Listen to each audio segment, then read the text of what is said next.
Welcome to அரிஸ்கோம் channel. இன்றைக்கி பார்த்திங்கன்னா ஒரு இன்ஸ்டண்ட்டான இட்லி தாங்க பார்க்க போகிறோம். ரொம்ப ஸ்பாஞ்சியாக சாஃப்ட் அண்ட் ஸ்வீட்டாக இருக்கும். ரொம்ப ஹெல்ப்ஃபுல்லாகவும் இருக்கும். இந்த வீடியோவை ஸ்கிப் பண்ணாமல் பாருங்கள். எவ்வளோ ஒரு ஸ்பாஞ்சியான இட்லின்னு பாருங்கள்.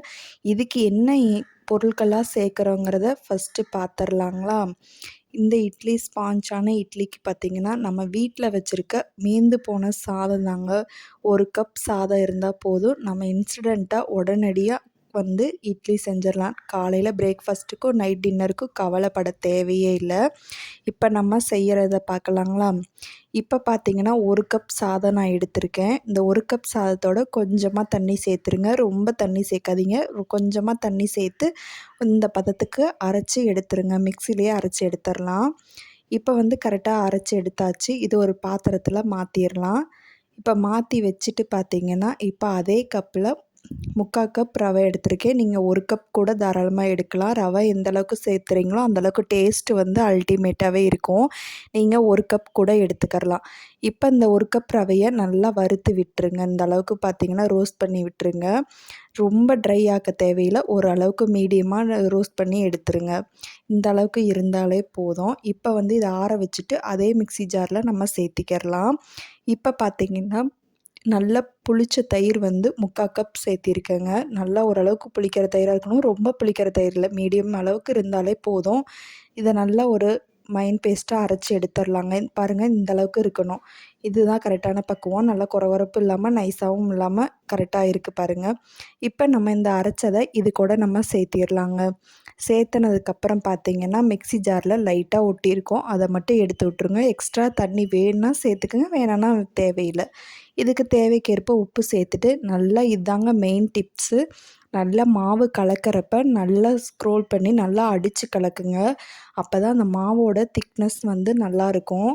பாருங்கள், எடுத்து பார்க்குறப்பயே பாருங்கள், மாவு இந்த பதத்துக்கு இருக்கணும். இல்லைன்னா ஒரு மாதிரி தண்ணியாட்ட போயிடும். நல்லா அடித்து கலக்குங்க. இந்த அளவுக்கு கலந்ததுக்கப்புறம் பார்த்திங்கன்னா இப்போ ஒரு 10லேருந்து ஒரு 15 நிமிஷம் வரைக்கும் அது அப்படியே இருக்கட்டுங்க. அதுக்கப்புறம் பார்த்திங்கன்னா நம்ம இப்போ பாருங்கள் 10லேருந்து ஒரு 15 நிமிஷம் எடுக்க பார்த்துக்கிறப்ப இந்த பக்குவத்துக்கு இருக்கும். நல்லா இட்லி மாவு பதத்துக்கு இருக்குது பாருங்கள். எடுத்து பார்க்குறப்பயே உங்களுக்கு தெரியும். இப்போ இட்லி பாத்திரத்தில் தண்ணி எடுத்து வச்சுட்டு நம்ம எப்பயும் போல் நார்மல் இட்லி எப்படி ஊற்றுவோமோ அதே பதத்துக்கு இந்த மாவை ஊற்றிக்கிறலாங்க. இப்போ நான் 2 பேர் சாப்பிட்லாம். இப்போ 6 இட்லி இந்த குழியில் நான் ஊற்றி வச்சுருக்கேன். இப்போ நம்ம எடுத்திருக்க மெஷர்மெண்ட்டு பார்த்திங்கன்னா ஒரு 6 இட்லி வரும். இது 2 பேர் தாராளமாக சாப்பிட்லாங்க. இது ஒரு ஆவியில் ஒரு 10-15 நிமிஷம் வச்சு வேக வச்சு எடுத்திங்கன்னா சூப்பரான பாஞ்சியான இட்லி ரெடி ஆயிடுச்சுங்க. பாருங்கள் எந்த அளவுக்கு பக்குவமாக வெந்து வந்திருக்குன்னு. இப்போ நான் துணியில் எடுத்து காட்டுறேன் பாருங்கள், எந்த அளவுக்கு ஒட்டாமல் வந்திருக்குன்னு பாருங்கள். அவ்வளோ ஒரு ஸ்பாஞ்சியான இட்லிங்க. வீட்டில் இருக்க மீந்து போன சாதத்தை கீழே கொட்டாமல் நம்ம இப்படி கூட இன்ஸ்டண்ட்டாக இட்லி செஞ்சு நைட் டின்னரை கூட முடிச்சுக்கலாங்க. இது வேலைக்கு போகிற பெண்களுக்கும் சரி, பேச்சுலர்ஸ்க்கும் சரி இந்த வீடியோ உதவியாக இருக்கும்னு நான் நம்புகிறேன். பாருங்கள் எவ்வளோ ஒரு ஸ்பாஞ்சியாக இருக்குன்னு. நான் எடுத்து காட்டுறப்பயே உங்களுக்கு தெரியும். அவ்வளோ ஒரு ஸ்பாஞ்சியாக இருக்கும். இது கூட சட்னி உங்கள் இஷ்டம் தான். எந்த சட்னி வேணாலும் வச்சு சாப்பிட்லாங்க. இந்த வீடியோ பிடிக்கும் நம்புகிறேன். பிடிச்சிருந்தா நம்ம சேனல் லைக் பண்ணி, ஷேர் பண்ணி, சப்ஸ்கிரைப் பண்ணுங்கள். உங்கள் ஃப்ரெண்ட்ஸ் அண்ட் ஃபேமிலிக்கு மறக்காமல் ஷேர் பண்ணுங்கள். இந்த மாதிரி ரெசிபியை பார்க்குறதுக்கு நம்ம சேனலை சப்ஸ்கிரைப் பண்ணி வச்சுக்கோங்க. தேங்க்யூ ஃபார் வாட்சிங்.